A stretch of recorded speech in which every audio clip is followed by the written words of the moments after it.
Okay, so the mini PC, this is going to be part two. I did part one a few weeks ago, and just a quick review. I pointed out at that time that I had used an older Windows 10 PC, couldn't update this one to Windows 11. And I decided that would be a perfect first Plex server. And it does work quite well in the home for streaming movies. But I quickly learned that the AMD processor was not suited for transcoding that would enable me to share family photos and videos outside the home. So I purchased a Beelink mini PC, has an Intel i5 8th generation processor that can handle the transcoding required to share the media with my family. Now, what makes a mini PC unique is that it can contain sophisticated and modern hardware in a very small package that takes up little space compared to a typical tower PC or even a modern laptop. So the media on my Plex server includes theatrical movies. These I've been able to copy from Blu-ray and DVD discs that I own, music videos from discs, as well as, believe it or not, one-of-a-kind VHS tapes from years ago. Now I go to the trouble to take the time to edit the performance into individual clips saved by the artist name and the title of the song, as one would do with ripping an audio CD. So this way it makes it easier for me to bring up, say, a group of songs done by the same performer. Home movies taken with an 8mm camcorder in the 1980s and 90s, as well as my first venture into video going back to maybe the mid-1960s when I had a film camera.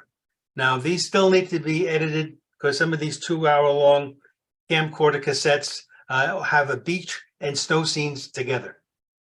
You remember that, the days when we'd have one cassette in the camera and just take it out whenever we needed it. So anyway, I have TV programs, but not the shows. I really put under TV programs, documentaries, and special one-time shows. Family photos that have been scanned and filed by year in activity. And then, of course, as you would expect with me, the audio music ripped from my CD collection, as well as songs that I've downloaded. So copying between hard drives. I found that while I try to be good at organizing, sometimes I don't succeed. And I have many of the items I want to have on the Plex server on multiple different hard drives. So I purchased this device. It's a dual bay hard drive docking station. And I can clone drives for backup purposes without it even being connected to a computer. But when it is connected to the computer, it just is able to bring up those two, and in this example, those two hard drives as two additional drives in my file manager. Now, I specifically chose this docking station since it has a USB Type-C connectivity for faster processing. And I've talked about that before. You'll see this more and more on computers as we go forward. Size does matter. As one might expect, my home office has my main HP desktop computer with dual monitors. So an important consideration when purchasing a new PC for the same office was it had to be small in physical size. Now, to give you a better appreciation of how small a mini PC is, this picture shows my mouse placed on top of the computer. Yes, that square device under it is the computer. So as you can see, the mini PC and my mouse are about the same size. So what does it look like on the inside of the mini PC? Well, removing the 4 screws takes off the bottom cover and gives easy access to the 2 RAM sticks that the unit came with. Now, these installed from the factory are 16 gig in total, but it is expandable up to 32 gig. And then over here, this is the M.2 in this case, it's a 500 gigabyte solid state drive. And I did a presentation on this, probably a year ago or longer, where the M.2 is really going to be replacing, as we go forward, certainly big hard drives and even SSDs, because as you can see how small it is, it's able to fit in a device like this.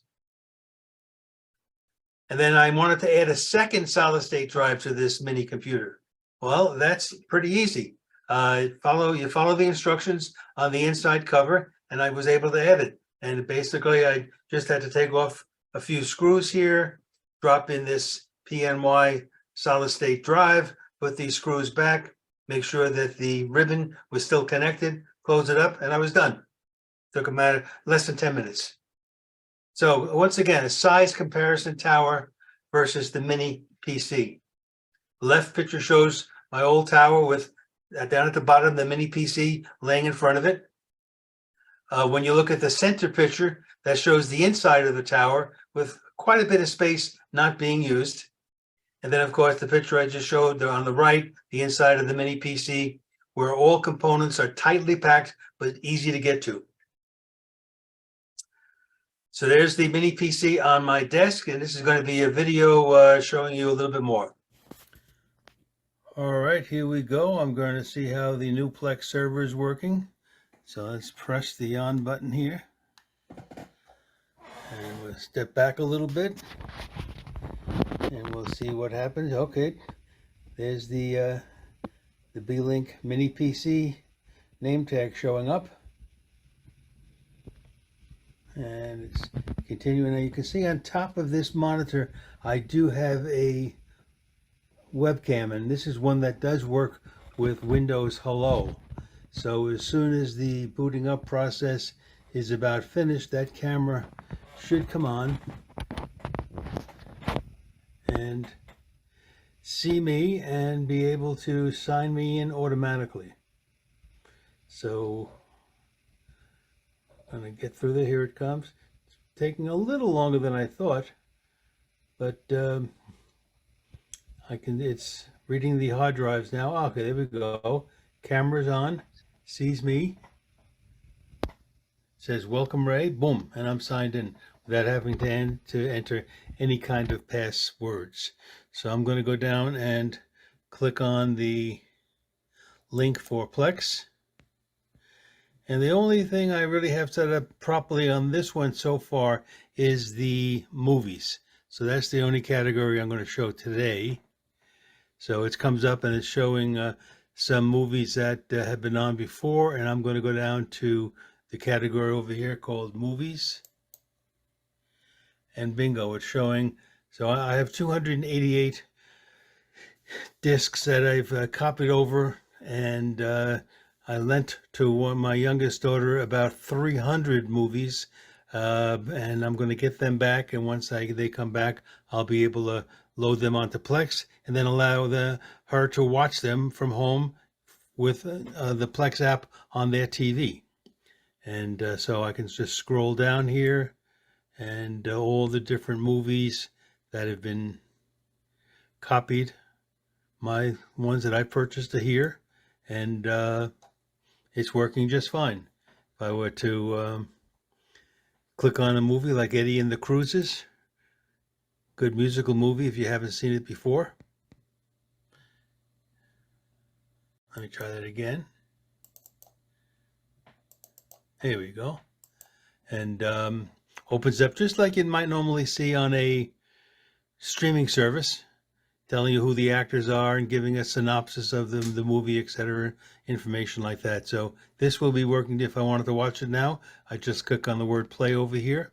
So I'm happy this is working the way it's supposed to, and I'm going to now take care of putting the other information that I need on it. And let me just close it down now, and that is it. Okay, so we're coming to the end of part 2. And in final comments, the mini PC in many respects can provide the latest in computer hardware while taking up a minimal amount of space.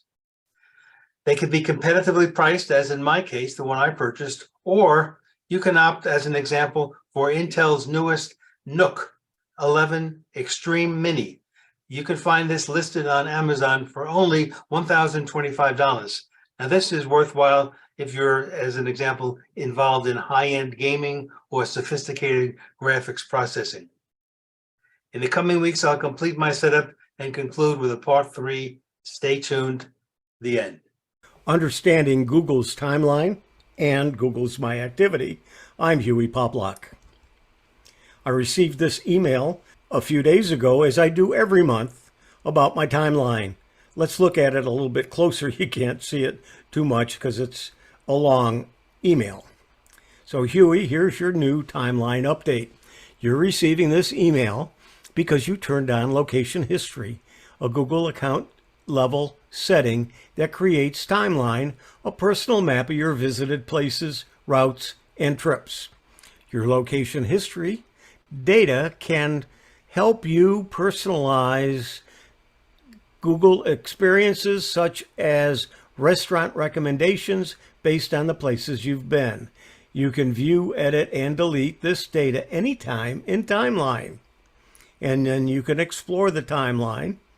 And I have the location history on. Let's move down the email. You'll see that I did in April, I was in one region, which is the U.S. I visited 5 cities and 14 places. And I only drove 91 miles for the month. So I didn't go very far.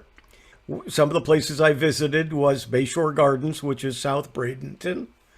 This is just a generalized picture. It is not one of the places I visited. But these are, and that is the Target and Cortez Road backed up in traffic, and my favorite Grand Buffet, Chinese and other foods, as well as the Cortez Clam Factory. And it says it's a pizzeria, but it is Ibis, which is a restaurant in South Sarasota. And you could see all visited places by clicking that button. Since I didn't travel very far, I took a timeline map from an earlier time period, but it shows each place where you go to each month. It will show you where you drove and how you got there. So you can choose, and it will have several different maps for the month. This is the total. I've been to 48 cities, 636 places here in the U.S. I can manage my location history, and I can go to the timeline. I will show you how to get to this in just a moment. But this shows you my timeline, shows you where I've been, all the cities I've been over a period of time.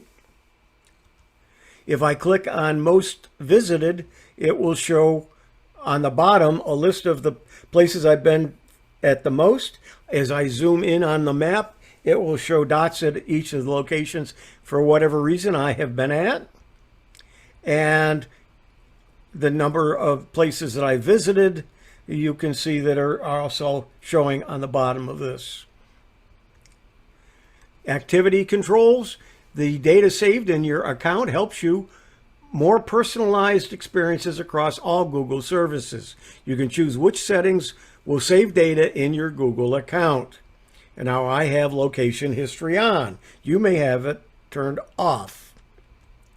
However, according to Google, these are the next 3 slides will show some information from Google. Explore your timeline, rediscover the places you've been and routes that you've traveled. What's location history? It helps you get useful information. For example, automatic commute predictions, improved search results by creating a private map of where you go with your logged in devices. You're in control. It's easy to change or delete locations, days, or your entire location history. You can turn it on or turn it off at any time.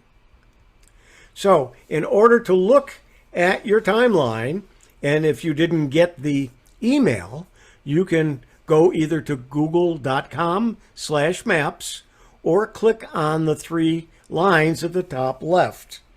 If you click on those, you will get a menu next to the map. And as you look down that menu, you're going to see where it says your timeline. When you click on it, it will take you to that. If you turn on extra verification, Google will make sure it's really you before you can see or delete your full history on My Activity. This can help you keep your history safer on shared devices. This setting only applies to My Activity. Your history will still appear in other Google products. I have it set not to require extra verification. Now, My Activity. I discovered this when I was putting the feature together about the timeline. And there is such a thing as myactivity.google.com or google.com/myactivity. Get to it either place. But what is it? The activity you keep helps Google make services more useful for you, helping you rediscover things you've searched for, read, or watched. You can see and delete your activity using the controls on the page. And this is the top of the page, and you'll see that I saw a video from Bob G, and then I watched another video, and then I went to Outlook and I looked at my Samsung settings. Well, I guess it's all Samsung, Android. I looked at the calendar and so on. So I did several things. The X to the right, you can delete any item that's on your list. And when you do, it will say deletion complete. The activity you selected is permanently deleted from your account and no longer tied to you. Let's take a look at my Google activity. One thing about it is that you can filter by date and product. Now, why would you want to do this? Well, it goes back several years. Well, you don't want to scroll down day after day after day because it's going to take you forever if you use your computer a lot, because it's going to show every place you've been and everything you've clicked on. So, but if you filter it by day and product, then you can hone in on the time period you're looking at, and you can try to go back as far as you can go. I clicked on this button on the filter, and you can put the before and after date, so you can take a time slice and see what you've done in that time slice. I took from May 12th to June 15th of 2022, a year ago, and you can see where I went and what I did that time frame, at least a few of them, from starting at June 15th. I went to calendar, then I went to a couple of YouTubes, and so on. There are activity controls. The data saved in your account helps you give you more personalized experiences, but you can turn this on, you can turn it off, you can auto delete at a certain time, and you can delete from one period to another period. So some final words about the My Activity and the timeline. Google keeps My Activity data for up to 18 months, as I said, by default. However, users can delete specific activity or all activity from My Activity at any time. And here are the key details. My Activity stores data from various Google services like Search, YouTube, Maps, and so on. This includes search queries, videos watched, locations visited, and more. By default, as I mentioned, it saves it up to 18 months to provide personalized features and recommendations. Users can access their My Activity by visiting myactivity.google.com and logging into their Google account. From the My Activity page, users can delete specific activity, like a search query or location history, or delete all the activity within a specific time range. Deleting activity from My Activity removes it from Google systems and will not be used for personalization going forward. However, Google does retain some activity data for operational purposes like detecting abuse and security threats. This data is not used for personalization. To check Google's My Activity on an Android phone, open the Google app and tap the profile icon on the top right corner. Then tap Manage Your Google Account and select Data and Personalization or something similar to that from the left sidebar or below, and under Activity Controls, select My Activity. This page shows a timeline of your activity history with Google, including searches, YouTube videos watched, location history, and more. You can filter the activity by date range and by Google service. You can also pause or delete specific activity or delete all activity to clear your timeline. This is what it looks like on my Android phone, which is a Samsung Galaxy S22 Ultra. Activity is on, my location history is on, and my YouTube history is on. And then as under today, I viewed some cards and discovered, in other words, I was looking for something. Then I used the search, and then I viewed my timeline. I visited Manage Your Location History Google account help. Then I viewed the area around South Bradenton, and I used the maps. There are X's next to each one of those in which you can remove them from your activities. On an iPhone, you can track some activity data, but don't forget, it's not Google, it's an iPhone. So it does not, by default, keep track of all of your activities in a comprehensive manner. You would need additional hardware, settings changes, and apps to enable a more complete activity tracking on an iPhone. However, if you do use the Google on your iPhone, then you want to check your Google settings on that iPhone and see what information it is saving for you. This has been Understanding Google's Timeline and Google's My Activity. I'm Ron Brown with Tech for Senior. What is Docsis 4.0 and why should you be interested in this? Let's have a look. So you really want to know what Docsis stands for. Docsis stands for Data Over Cable Service Interface Specification. That's DOCSIS. Bet you can't say that backwards. And what is Docsis? Well, Docsis is the software that runs your cable modem. So all of you that are getting internet through cable services, you need to pay attention to this because things are about to change. Now, Docsis is software that you have on your cable modem. So this is all about cable modem that is supplying your home with the internet. Now, as we've known over the past few years, internet is sort of important. If you go to buy a house, the first thing you look is location, and then if you're buying it in a rural area, you're checking the water to make sure that the water is good, because a home without water isn't much of a home. Well, you can make the same argument now about internet. There are two very different people, those who are connected to the internet with a fast connection and those who have a slow connection and can't even get connected. So it's a lot like that water in your house. You want to pay close attention before purchasing a property on how you're going to get internet. And this all feeds into what Docsis 4.0 is all about.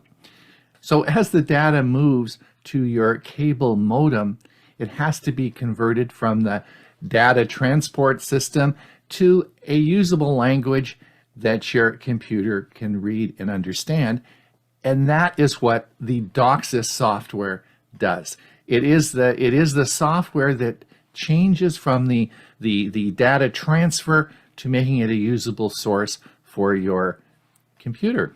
Docsis was actually developed in the early 1990s by a company called Cable Labs, and that was to facilitate high-speed data transfer over existing coaxial cables to infrastructure to be able to provide internet to your homes.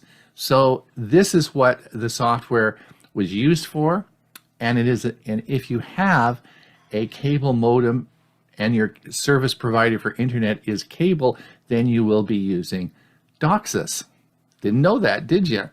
All right. Now, what is Docsis 4.0? Now, before we get into what exactly Docsis 4.0 is, I live in Canada on the West Coast, and all the internet service provided to the West Coast of Canada, I guess the west side of Canada, is all provided by Shaw Communication. It's a big cable company. And Shaw Communications purchase all their cable modem equipment from Comcast. So Comcast and Shaw are closely related. Both Comcast and Shaw have been working with Docsis 4.0, and it looks as though it's going to be released later in 2023 or early in 2024. So what does this mean to you? Is this a good thing, a bad thing? Is it going to cost you money? Let's actually look at what this is going to do. So let's look at my partner, Hewie Poplock, who is my co-host on our Tech for Senior show on Mondays. Hewie has fiber optic cable to his house. He has a fiber optic modem, and he has 1 gigabit down and 1 gigabit up. Now, you all should be aware that there's two speeds. there's this download speed and an upload speed. And why is that so? Well, if you go back to in the beginning when we were using internet, you'll find that when you click a request to go to a web page and say, hey, I want some more information about your web page, the data you send from your computer to that web page is not very much. It just says, hey, send me some more information. But then the web page has to send a lot of information back down to your computer.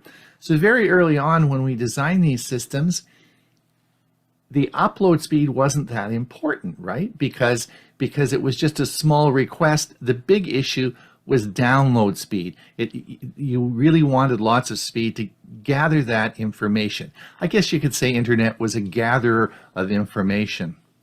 But you know, that's all changed in the past 3 or 4 years. We now have Zoom. Zoom, right? And Zoom is certainly requires a faster upload speed because we're actually taking our data from talking and we're moving it up.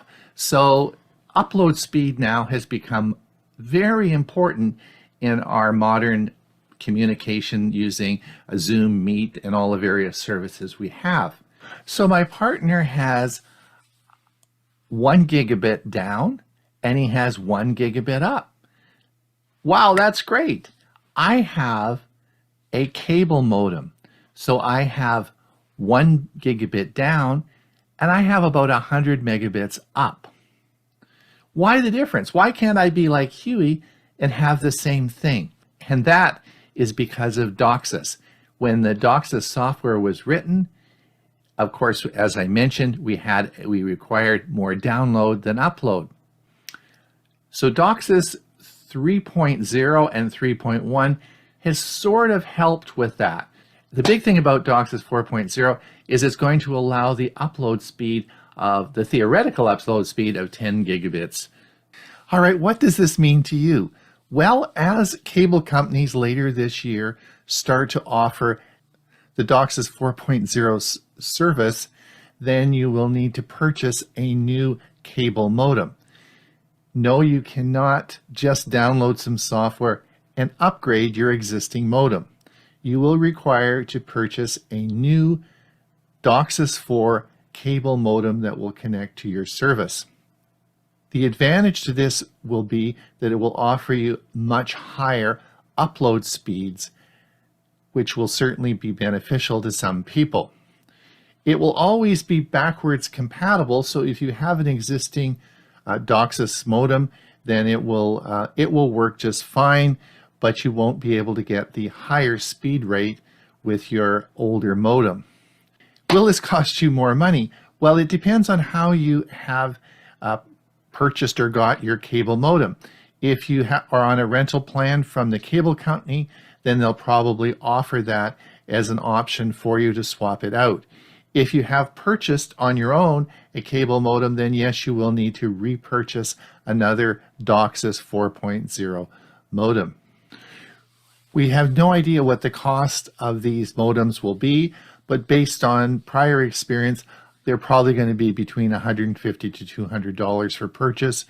If you have an existing plan and you're paying the $10 a month to rent it from your cable company, they'll probably just swap it out.